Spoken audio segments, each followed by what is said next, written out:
Heads of state, prime ministers, they come to the Knesset, we greet them warmly,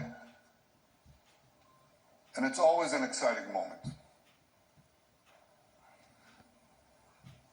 For all of us, and for me too. But I have to tell you, Narendra, my dear friend,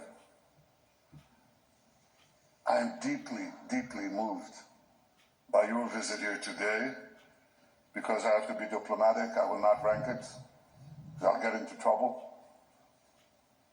But I've never been more moved than by your visit here with us, a great friend of Israel, a great champion of the Indian-Israeli alliance,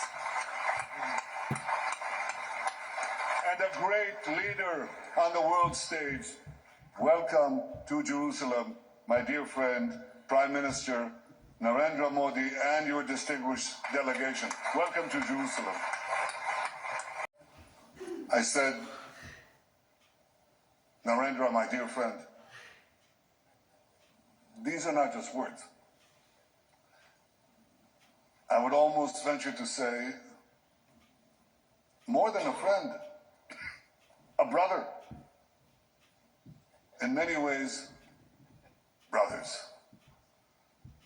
Now, when you were last here, we, the two of us, were in the Mediterranean coast, and I said, why don't we take off our shoes and go into the water, which we wanted to purify, and we did, with Israeli technology.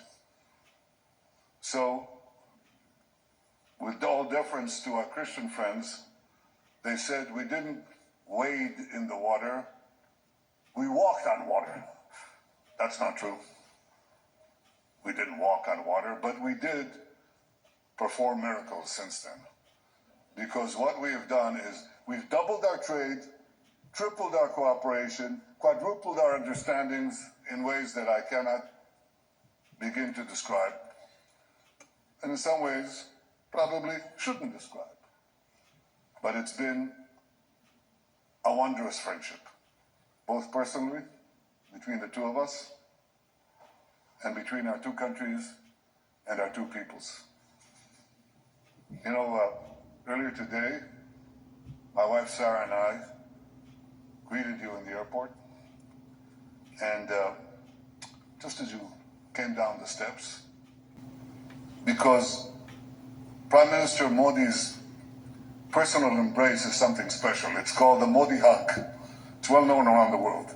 And when you hug someone closely, truly, it's not an act. It's a real thing.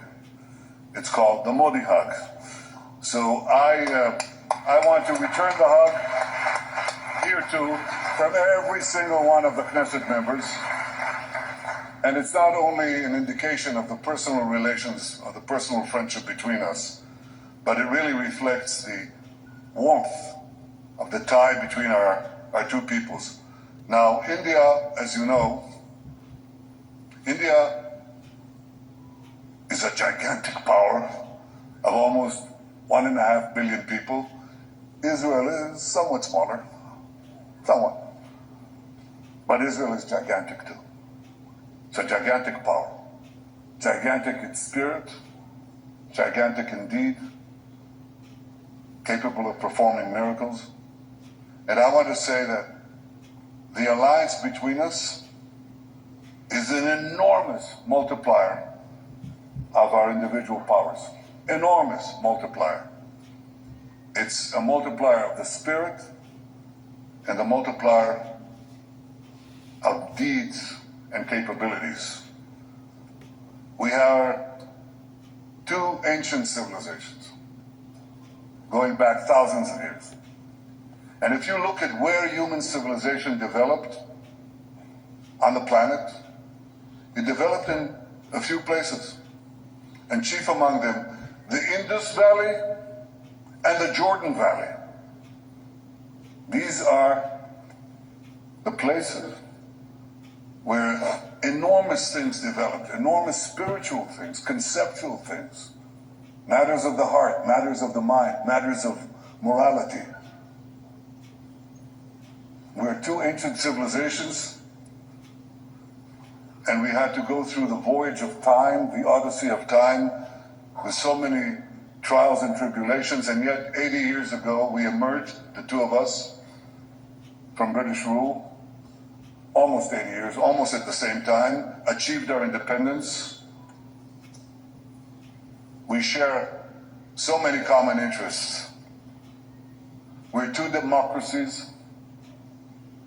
You're a gigantic democracy, but Israel is also, think about what we had to do, what we had to go through, and how we maintained our democracy against challenges that I believe few countries, if any, have faced. We are now deepening our deep bond. You didn't flinch. You didn't waver. You didn't give excuses. You stood next to Israel. You stood by Israel. You stood for Israel. You stood for the truth. Thank you, my friend.